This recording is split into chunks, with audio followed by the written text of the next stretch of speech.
you work with metal, you more than likely use aviation style snips. When the folks at Milwaukee Tool added hand tools to their line, they didn't spare the engineering horsepower when they designed their aviation snips. Milwaukee begins by forging high-quality steel into the basic shape of the snips. And then they use precision machining to finish the jaws with serrated edges that frankly weren't possible until the newer technologies in steel and forging came about. Milwaukee offers their snips in several different styles, and to help you get the one that you really need, they include this graphical indicator in the corner of the packaging that shows you which cuts it's best at.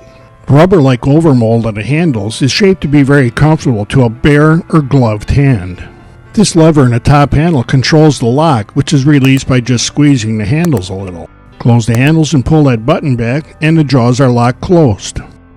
The head of the pivot bolt used to be a really good place for the metal to catch on as you were making a cut. So Milwaukee came up with this flat recess bolt that's out of the way and it can't catch the material. All these features are great, but for them to be worthwhile, this tool has to cut metal when we get to the shop, and it does that very well. One of the things I really like is that these snips don't wander when you're trying to trim a piece. Even when you need to remove just a little bit from a curve cut, the Milwaukee Aviation snips make it very easy. The serrated edges give you a good grip on the metal and let you follow an edge very closely. And those serrations also mean that you put less effort into every cut.